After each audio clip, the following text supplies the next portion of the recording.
नुकतंच लग्न झालेलं एक जोडपं आपला हनीमून साजरा करण्यासाठी गेले थंड हवेच्या ठिकाणी. चला त्यांना थोडंसं डिस्टर्ब करूयात. येते आपली आजची पुढची जोडी संदीप आणि स्वाती. सजना दीवारी वारी जाऊं जी मैं, तू ही तो मेरा संसार है, ऐसा मेरा प्यार है, ऐसा मेरा प्यार है. राधा, काय स्केटिंग करताना मजा येते ग. काय मस्त थंडी पडली आहे. थोडक्याची मस्त. अरे 4 दिवस थंडीने कुडकुडतीये मी. हँड ग्लोव्हजही काढावेसे वाटत नाहीये. माझी पंचायत झालीये. हनीमूनच्या नावानी बॉम्ब. नाही म्हणजे आयुष्यात पहिल्यांदा एसी रूम बुक केली आणि त्याचा काय उपयोग नाहीये. ए आपण इथे हनीमूनला आलोयत ना, मग भांडतोयस काय माझ्याशी? इथे तरी भांडू नकोस. हे राधा, हनीमून नाही ग, हनीमून म्हण. हनीमून. तुझ्याशी लग्न केल्यापासून माझ्या आयुष्याची हानी झालीये, म्हणून हनीमून हेच शब्द माझ्या तोंडातून बाहेर पडतात. ते बाहेर नाही पडत, बाहेर नाही पडत. त्याच्यामध्ये ना तुमच्या वडिलांचे संस्कार आहेत. काय बापाचं म्हाताऱ्याचं थेरड्याचं नाव आहे सूर्यसेन. काय इंग्लिश बोलण्याची आवड आहे म्हाताऱ्याला. असू दे. मला म्हणाला, जावई बापू, जावई बापू, जेव्हा तुम्ही जाल ना बाहेर गावी तेव्हा एक छान अशी शूज घेऊन या आणि त्याबरोबर एक अशी छान नवी सेक्सची जोडी आणा. मी म्हणालो, अरे सासरा जावयाला सेक्सची जोडी आणायला सांगतोय. सॉक्स म्हणायचं होतं त्यांना, सॉक्स. अगं पण सॉक्स असो असो असो. कधी कधी चुकीचं बोलतात ते. कधी कधी त्या पाटलीनबाई आहेत ना खानावळवाल्या, त्यांच्याकडे घेऊन गेले एकादशीच्या दिवशी. चला म्हणाले जावई बापू चला. आणि त्या पाटलीनबाईला म्हणाले, I want kiss, I want kiss, I want kiss. पाटलीनबाई वैतागून शेवटी तयार झाली. तेव्हा ह्यांची फाटली. फाटलेली पॅन्ट तुझ्या आईने शिवून दिली. आईवरून आठवलं.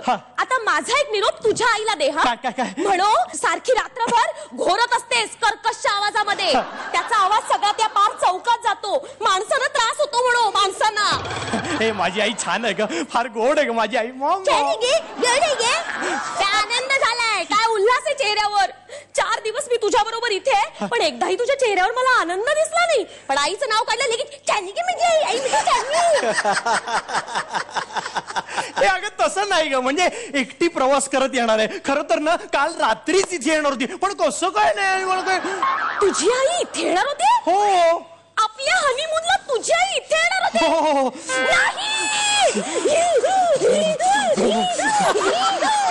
घाबरू नका, घाबरू नका, पाळीव प्राणी आहे.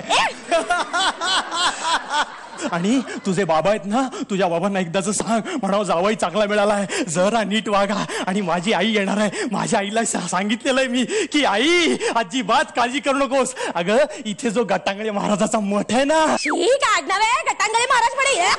आधी क्लासेस होते त्यांचे पोहण्याचे. अच्छा. तर तिथे ना आई माझी पारायण करण्यासाठी येणार आहे. आई पारायणाला येणार आहे? हो.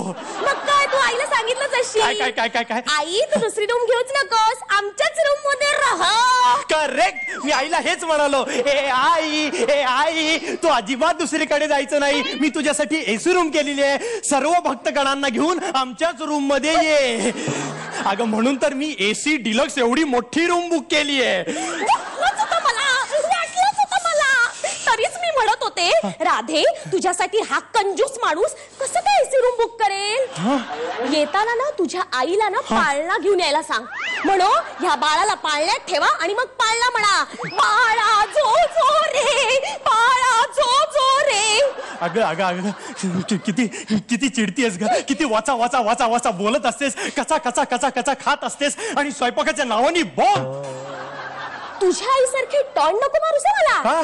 तुझ्या आईपेक्षा जास्त छान स्वयंपाक करते मी. उदाहरणार्थ ते मागच्या महिन्यामध्ये तू बेसनाचे लाडू केले होतेस. ते लाडू उत्कृष्ट झाले होते हे मला ते लाडू प्यायल्यानंतर कळलं. काय एक एक पदार्थ खाऊन घालते मला. आवळ्याचा मिल्कशेक, कारल्याचे मोदक, चिंचुक्याच्या टरफलाचा हलवा अगं ते खाऊन मी मरता मरता वाचलोय ग. स्पेशालिटी म्हणतात त्याला. हो. आणि ना एवढंच होतं ना तर एखाद्या स्वयंपाकीण बाईशी लग्न करायचं होतं बरं का. हे जावई बापूंचे हाल होतात हा. तू माझ्या आईला स्वयंपाकीण बाई म्हणालास. अगं तसं नाही ग, तू सगळ्या गोष्टी ना मनावर घेतेस, मनाला लावून घेतेस. मला आता खूप राग येतोय. तू इथे आल्यापासून माझ्याशी नुसता भांडतोयस, वाचा वाचा बोलतोयस. माझा तर स्फोट होणार आहे, माझा तर स्फोट होणार आहे. मला खूप राग येतोय. शांत शांत शांत. अगं किती चिडलीस तू. अरे बापरे, अंगाला सुद्धा चटके बसतायत ग तुझ्या. अगं अगं अगं अगं हे काय करतेस तू. तुला खूप थंडी वाजत होती ना. हो. 4 दिवस अशी कुडकुड कुडकुड कुडकुडत होतीस ना तू. हो. आणि मग आता गरम होतंय मला. आता थंडी गेली. गेली थंडी गेली. गेली. मग आपण जाऊया हा कुठे. AC डिलक्स रूम, आपला हनीमून. अरे काय लाजली आहे. आईचा नातेवाईकाचा इथे असाही उपयोग होईल असं अजिबात वाटलं नव्हतं. सजना दिवाणी वाणी जाऊंगी मैं, सजना दिवाणी वाणी. चला बघूयात हा हनीमूनचा परफॉर्मन्स कसा वाटलाय आपल्या परीक्षकांना. कोण विसरलं. आठवायला लागेल आता आम्हालाच. आता जर पिक्चर वाईट असेल ना तर उद्या रिव्ह्यू वाईट येणार. आणि मी ऍक्ट साठी म्हणत नाहीये, मी मार्कांसाठी म्हणत नाहीये. तुम्ही सगळ्यांनी या कार्यक्रमाचा दर्जा इतक्या वरच्या लेवलला नेलाय ऑलरेडी, आणि इतका लोकप्रिय आहे हा कार्यक्रम, तुम्ही सगळे इतके लोकप्रिय आहात की we can not afford to make mistakes. कारण तुमच्यात ते पोटेन्शियल आहे चांगलं करायचं. त्यामुळे मस्त करा. God bless. निर्मितीताई. चुकलं कोणी असू दे, एकमेकांना तुम्ही सपोर्ट करा. आता जर होत असेल असं ना तुमच्याकडून कुणाहीकडून दोघांपैकी, त्या निसरड्या जागा लक्षात घ्या. हे असं चुकाचुकी करू नका प्लीज. हा ओके, ऑल द बेस्ट.